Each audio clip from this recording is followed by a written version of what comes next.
Sasa bwana, gumzo juu ya gumzo kwenye Morning Express.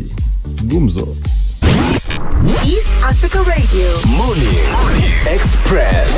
Your super breakfast. Bwana, mkuu wa nchi amefanya mabadiliko. Mabadiliko utaniambia umeyatafsiri vipi? Mabadiliko sasa ngoja nikupemo.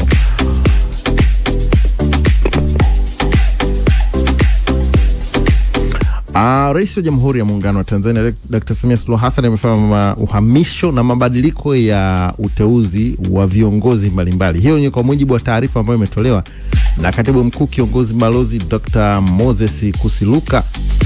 Sasa kuna viongozi ambao wamehamishwa na walioteuliwa. Naanza kukutajia viongozi ambao wamehamishwa, hasa wakuu wa mikoa. Yaani kuna wakuu wa mikoa walikuwa wamewazoea wewe, lakini hawapo tena kwenye huo mkoa, wameenda mkoa mwingine.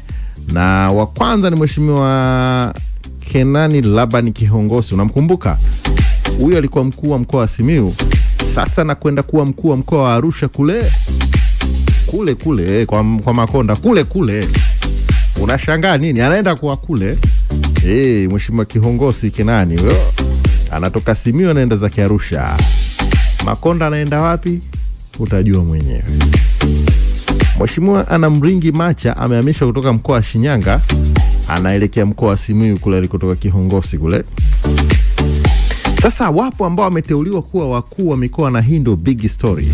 Yaani kuna ambao wenyewe wamepata nafasi ya kuwa wakuu wa mikoa.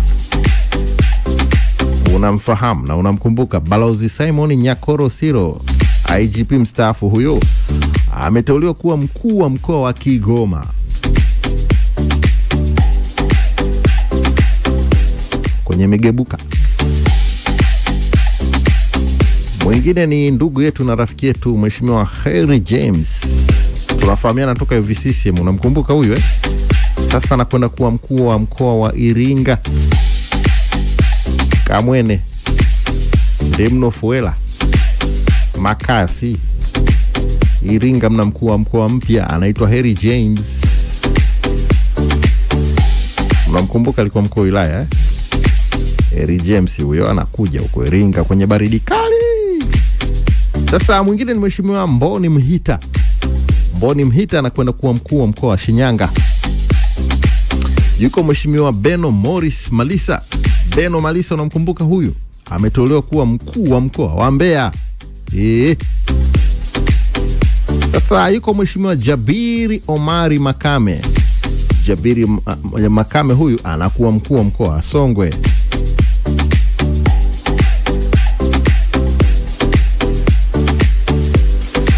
Sasa inatoa tafsiri gani hii? Nakumbuka bwana kiongozi huyu ambaye vivyo ni mwenyekiti wa CCM. tunaweza kama uliishi maeneo ya Cuba, unaweza ukasema bana hapa ni utekelezaji wa ile tangazo, anayetaka ubunge aseme mapema. Sawa. Unaposema hivyo unazungumzia Paul Makonda. Sawa? Hayupo pale Arusha. Lakini Peter Serukamba manake ni kwamba hayupo tena kuwa mkuu wa mkoa wa Iringa. Tobias Andengenye. Hivi Mzandengenye naye anataka. Mzandengenye. Taki ubunge Mzandengenye Tobias. Sijui, tulionana mzee Tobias Andengenye tulipokwenda kupeleka taulo za kike pale Kigoma. Mzee mmoja hivi aongei sana, anachapa kazi tu, yani chap. Yeye ni askari wa mwamvuli chini kwa chini. Namkumbuka akiwa toka jeshi la zimamoto Mheshimiwa Dr. Juma Omera alikuwa Mbeya huyu. Unaweza ukaisi anataka nani kuwakilisha wananchi Mheshimiwa Daniel Chongolo, kumbuka alikuwa mkoa wa Songwe. Unahisi kabisa anataka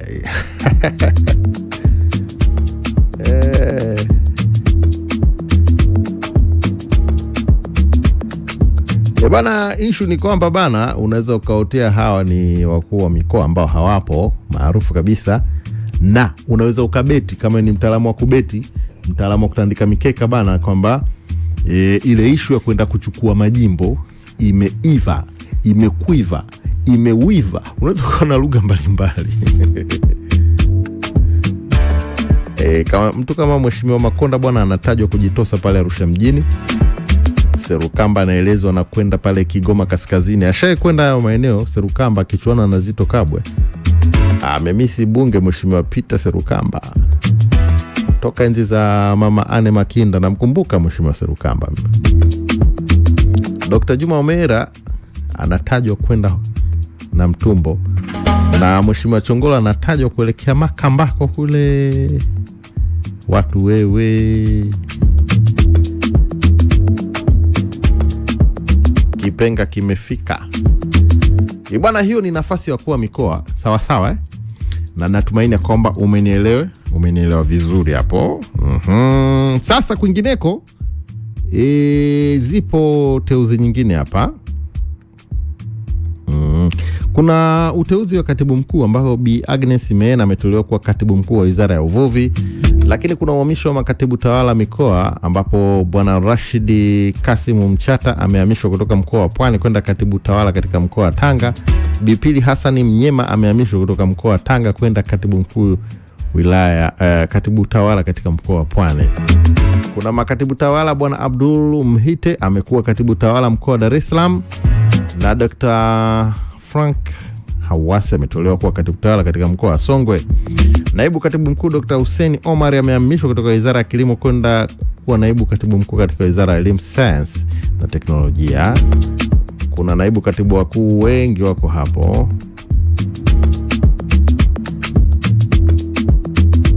Athmani Kilundumya ametolewa kuwa naibu katibu mkuu katika Wizara ya Kilimo anayeshughulikia masuala maendeleo ya mazao, usalama wa chakula.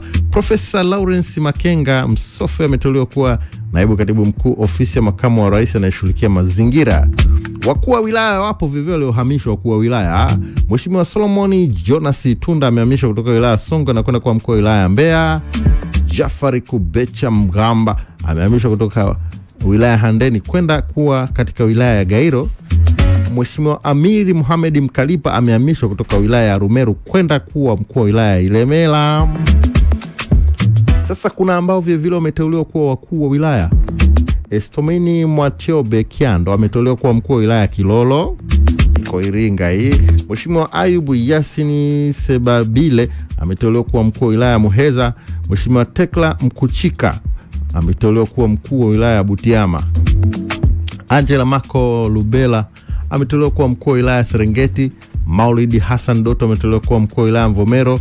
Rukia Ali Zuberi ametolewa kuwa mkuu wa wilaya ya Mwanga.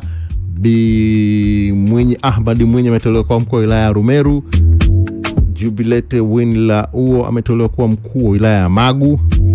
Mikaya Tumaini Dalmia ametolewa kuwa mkuu wa wilaya ya Kigamboni na mkuu mpya wa wilaya ya Mloko Dar es Salaam mpo. Bwana Thomas Menrad Miiga ametolewa kuwa mkuu wa wilaya ya Sikonge. Gloriana Julius Kimatha ametolewa kuwa mkuu wa wilaya ya Monduli. Upendo Bertribwela ametolewa kuwa mkuu wa wilaya ya Tabora. Upendowela huyu Upendowela unafahamu? So okay. Dennis Masanja ametolewa kuwa mkuu wa wilaya ya Tunduru. Bwana Fadhili Emmanuel Nkurula ametolewa kuwa mkuu wa wilaya ya Songwe. Benjamin Samuel Sita ametolewa kuwa mkuu wa wilaya ya Iringa. Benjamin Sita huyu. Mtoto wa mzee hayati ndio.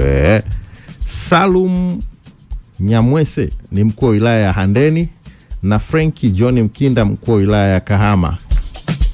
Kuna makatibu tawala mpaka service John mwandishi wa habari. Safari mwandishi wa habari wamea. Kwa mama kuone. Bwana mwana Mwaya Kombo anakuwa katibu tawala katika wilaya ya Mkinga. Kasim Salum Kirondomara katibu tawala wa Biaramulo. Tobias Yabwaro ametolewa kuwa katibu tawala wilaya ya Babati. Askritas Mumena Egeruk katibu tawala wilaya ya Meatu. Nyakaji Etanga Mashauri katibu tawala wa wilaya ya Kilolo. Bwana Mustafa Ayubu Kimowe ametolewa kuwa katibu tawala wa wilaya ya Rufiji. Milama Masiko ametolewa kuwa katibu tawala wa Serengeti. Bwana Mpampalike Mfaume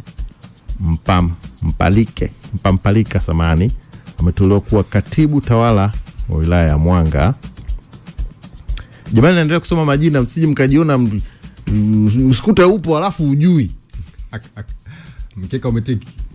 Sukute upo kila siku sisi tunakuona ukiposti miradi. Afu uonekani. Ndio.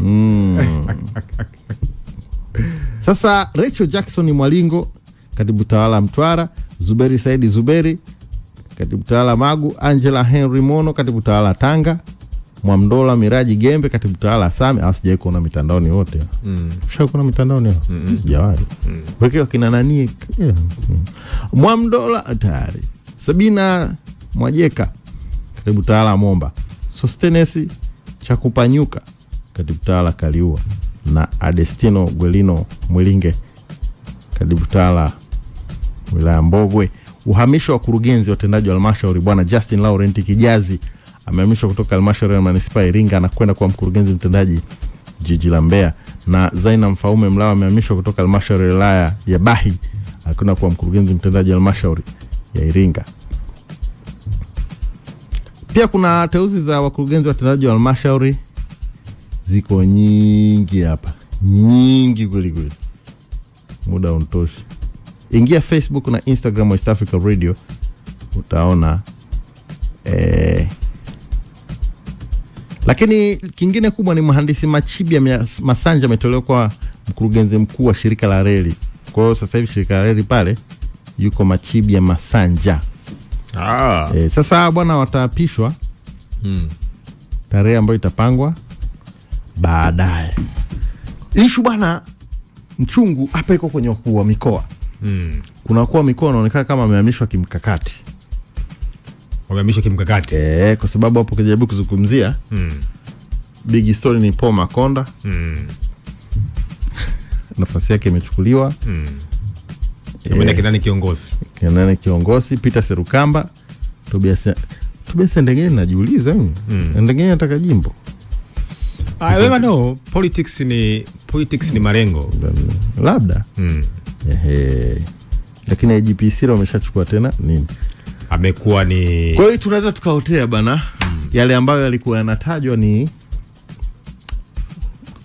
mama kashapata majina. Si ndio? Mama kashapewa bana. Wanaotaka ubunge hao hapa. Ambao Maka alisema leteni mapema. Nafikiri cha kwanza ni tofauti katika utawala uliopita.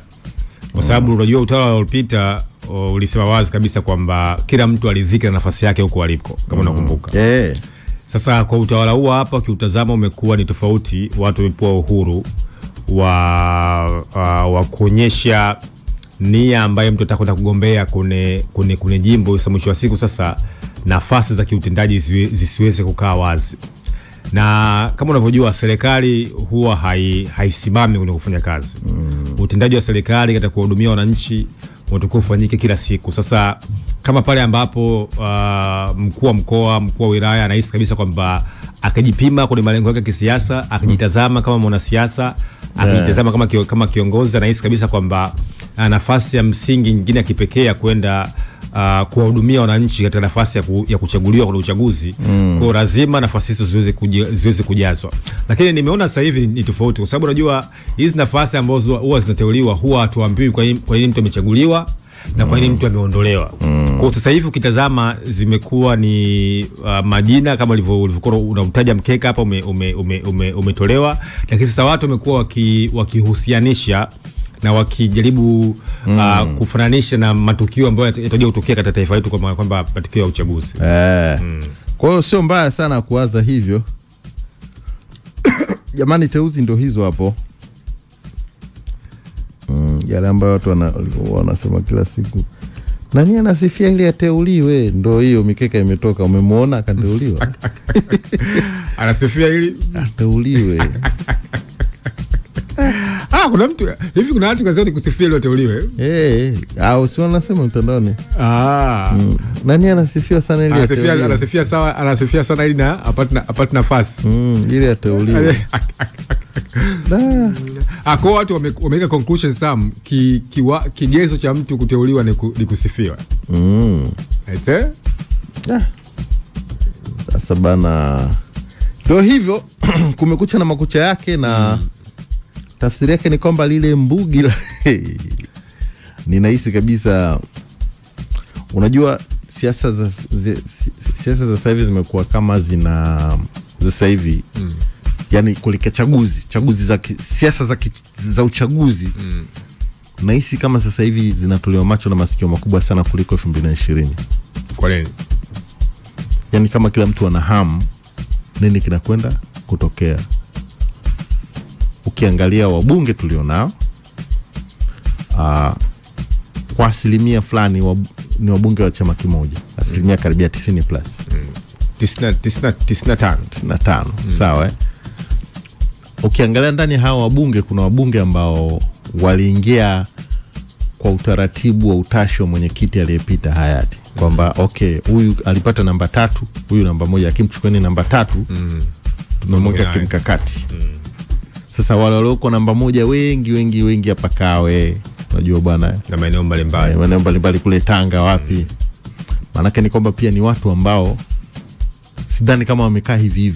Kama tuna watu ambao hawakuwahi kushika hata namba 1 lakini walikuwa wanazitaka hizo nafasi. Sidhani kama watu walikuwa wamelala walikuwa namba 1 wanahisi kabisa bado wana nia kuwatumikia wananchi. Sasa wengi watafuatilia hiki kinyang'anyiro katika Chama cha Mapinduzi ambacho kuanzia wiki ijayo tutaanza kuona mambo ya kuzua mambo. Ndio maana nahisi kama ni issue ambayo itafuatiliwa sana labda kuliko wakati uliopita. Unajua unazungumza sema sasa hivi ambaye labda tunaweza tukasema ni kama angekuepo na yeye kwa miguu yote kwa sababu yuko mguu pande Gusawa Chadema, angekuepo ndani angeshamirisha zaidi michakato kwa sababu unazungumzia Chadema kwa mfano 2020 wengi hawakuwa na matumaini sana. Mtu kama Mnyika alijitoa mapema tukasema sigombei licha kwamba alishiriki.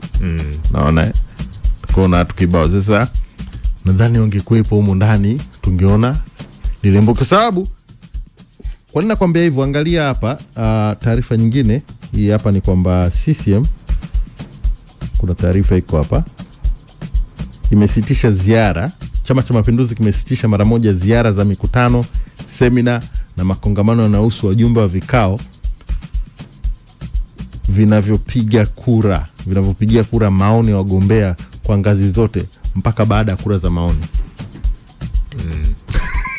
Mpaka baada ya kura. Yani iko hivi, mikutano, semina, makongamano ambayo yanahusisha wajumbe wa vikao vinavyopiga kura.